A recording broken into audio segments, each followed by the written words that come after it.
Hello, I'm Moto Dean and welcome to the channel. Today we'll talk about House Bill 10679. I think that's the House Bill number.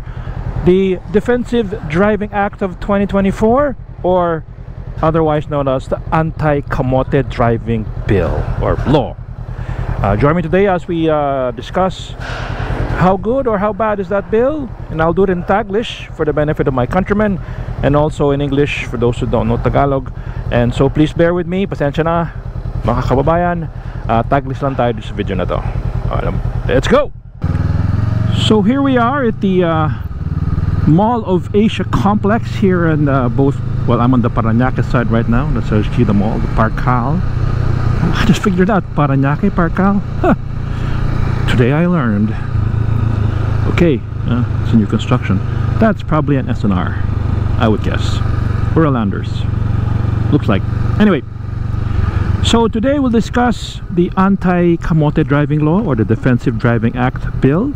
I think it's House Bill 10679, if I'm not mistaken. I'll just flash on the screen the proper reference, and under the exploratory note, or explaining why the bill was filed, ang sinabi dito ay bakit may dalawang bakit pinile yung bill. There were two accidents, may dalawang aksidente na syempre nakuha sa CCTV, it's captured on CCTV or under video. The most famous one, yung pinaka malala or pinaka alam ng lahat, ay yung motorcycle that well, let's say the non-qualified below 400cc na motorcycle dumaan sa Skyway on this northbound, exiting from Bonifacio towards NLEX, tapos pumasok siya sa may NLEX. Hindi ko lang paano nangyari yun. Tapos binangga niya yung isang kotse, wrong way na, underbone or under 400, and according to reports, lasing pa. And then the reaction was that the driver of the car, yung driver ng Innova yata o AUV, siya pang kinasuhan ng pulis. Siya pa ang he's the one who was charged with the case. Now please indulge me, pasensya na mga kabayan. I'll have to explain exactly what first are the crimes involved, ang crimes para sa isang motor vehicle accident. Ang main charge dyan is Article 365 of the Revised Penal Code, or reckless imprudence resulting in either injury, damage to property, or could be either homicide. No? Now, yung charge na yan, ang main basis is not the act of hitting. Technically, no? Ang pinaparusa dyan, ang punish or ang pinaprosecute ay yung negligence, yung hindi ko alam Tagalog negligence, basta yung simply put, hindi mo intention magawa ng accident. Kasi kung may intention ka, di ano niya with malice na yan, tsaka pwede ng murder yan, or with intent, no? Syempre ang reckless prudence, walang intent pero nag-cause pa rin ng damage at either injury or even worse. Ngayon, ang charge na yan ay ang basis, ang basihan ay yung hindi tama ginawa ng isa sa aksidente. Meaning one of the perpetrators, one of the actors in the accident did not intend the result, or did not intend the accident. Syempre hindi naman tayo none of us intend to do harm, di ba? Hopefully. Pero it happens. Car accidents happen every day, many times a day. May mga polis dyan naghihintay na sino huhuliin. Alright. Ngayon, ang pinaparusa dyan ay negligence. So alam natin, at syempre lahat nanonood dito hopefully, na pag may car accident involving either two cars or even motorcycle and a car, no, whether bus, truck or whatever, usually may accident, the two of them will hit. I'm not gonna say who's at fault, no? Pero pag na-injure, pag may injury yung isang driver, ang huhuliin at ikukulong ay yung isang driver. So for example, yung motorsiklo, tinamaan niya yung isang bus sa likod, na-injure, ang ikukulong at i-aresto. Mali, ang aresto at ikukulong yung driver ng bus o yung driver ng truck. Minsan walang kasalanan, walang ginagawa yung driver ng truck o yung bus, di ba? O mas na kotse, pero siya pa rin ang aresto ng police. He will be arrested because obviously he didn't get hurt, hindi sanaktan. So ang basis ng pagka-arrest ay yung non-injury or walang nangyari. Mali o tama? Well, depende yan eh. It all depends. Kasi ang hinuhuli sa reckless imprudence yung may kasalanan, yung sino ang negligent, sino yung hindi ginawa ang dapat. Ayan, yan ay siguro dapat phrase ng negligence nyo. Hindi ginawa yung dapat gawin. Or kasi yung the opposite of negligence is diligence. In essence, the negligence is the absence of diligence or the absence of the proper diligence. Ngayon, paano natin malalaman kung sino yung negligent o hindi? Hindi mo makikita sa aksidente. Bakit? Mali mo nakapark lang yung isang kotse, binangga sa likod ng motorsiklo. Sino may kasalanan? Yung motorsiklo. Kung yung motorsiklo ay nakapark as inatrasan ng truck or the bus went in reverse, or the truck, o siya kasalanan ng driver ng truck o yung bus or even yung sinakotse. Oh no, dogs. Pero hindi mo malalaman, hindi mo makikita sa result ng accident. Ngayon, ang police, ginagawa lang naman ang trabaho nila. Hindi naman nila kasalanan yan. They are following orders. Kasi through a secret source of mine, syempre police yan, no? Ang memo or whatever you wanna call it, ang directive nila, kailangan pag may ganyang aksidente, mayroon silang aarestuhin at ikukulong. I wonder if it's under pressure ng media or pressure ng mga tao, but nevertheless, it's their orders to arrest someone. And syempre they have to arrest what on the onset, ang nakita lang face value kung sino may kasalanan. Hindi, at saka di mo makita naman sa sa aksidente, di ba? Mali mo nawalan ng brakes yung kotse, o mali mo nag-brake yung kotse or bus dahil may dumadaan na tao, pusa or whatever, nag-brake.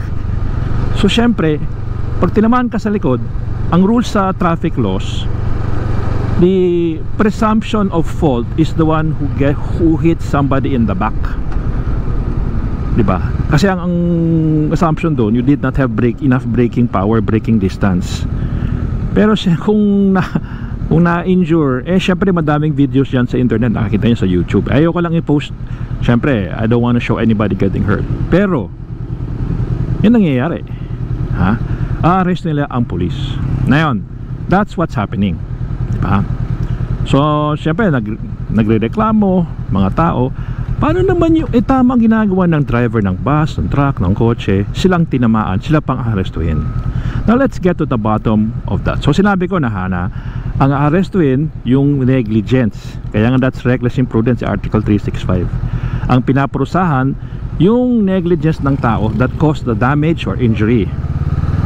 Okay, yung House Bill 10679, I hope that's the right number,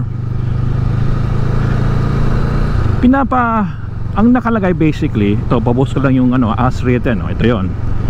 It gives an absolving clause, or parang it allows a driver who looks like is at fault, mukhang sa pa lang mukhang sa may kasalanan, kung may makita siyang ebidensya, video, CCTV or dashcam, na hindi siya may ang kasalanan, he's not at fault. The dashcam video or the other evidence will show hindi siya may hindi siya ang negligent. That absolves. Here's the problem with the law. Ito yung problema sa batas as written as a House bill. Okay? Ang ina-amenda or what is being amended is not Article 365. It is Article 124. I think it's 124, and I'll flash it on the screen. It's the arbitrary detention. Ibig sabihin ng arbitrary detention, a person who has the power to detain somebody, basta may power siya, no? Inaabuso, kaya nga tawag nila arbitrary, meaning you abused the power that you had. You did not exercise the proper discretion, the proper authority to detain someone. Nakalagay naman sa batas, Article 124, that the commission of a crime is a reason enough to detain somebody. So ang ginawa ng amending this House bill is to not amend but to add to the fact that you can absolve somebody from arrest or not be arrested, so to speak, dahil may ebidensya to show hindi siya may kasalanan. Ang problema doon is mali ang ina-amenda, mali ang amendment. Hindi dapat arbitrary detention kasi yung arbitrary detention nasa police. Ngayon, ang dapat amendin or dagdag or i-add yung Article 365 or reckless imprudence. In fact, it has an addition, it has a small provision specifically para sa mga automobile accident. Ito ba? Ito, flash ko lang sa screen, ha.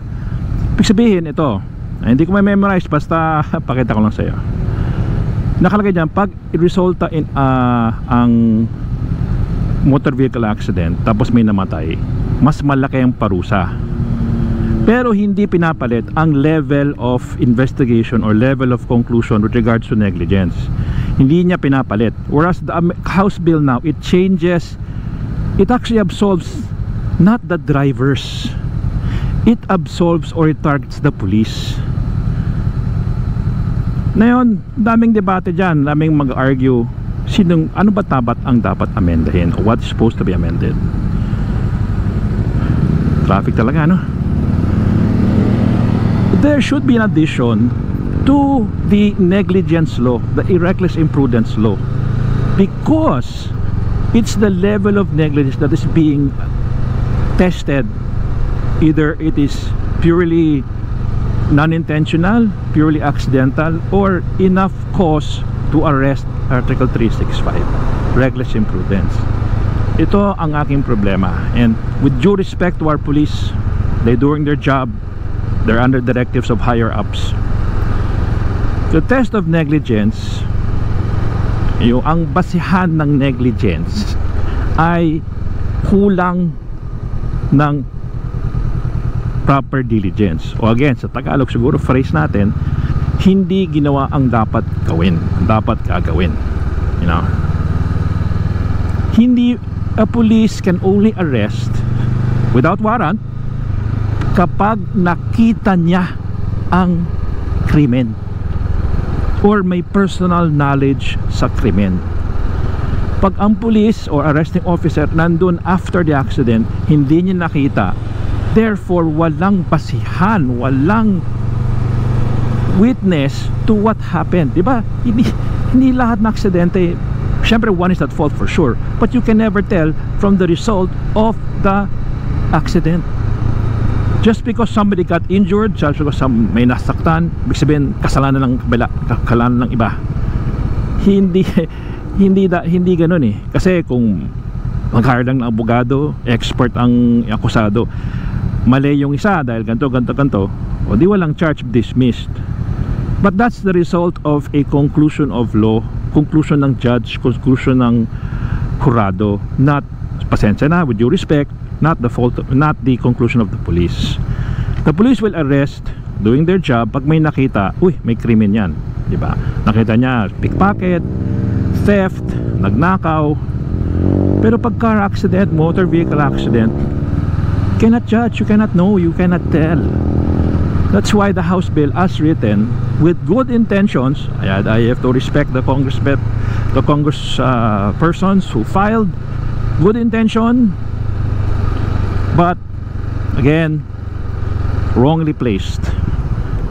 You know, madali lang ayusin yung ano itong issue ng kamote driving Hindi naman kasalanan lahat ng mga motorcycle, yung kasalanan ng mga driver Hindi. No one intends an accident for sure. Pero as it's written, good intentions, mali ang placing. So hopefully, if it reaches the proper authorities, the proper people, sana matutong ma-amend. Ngayon, will the bill pass? Pasensya na ha, it was filed too late.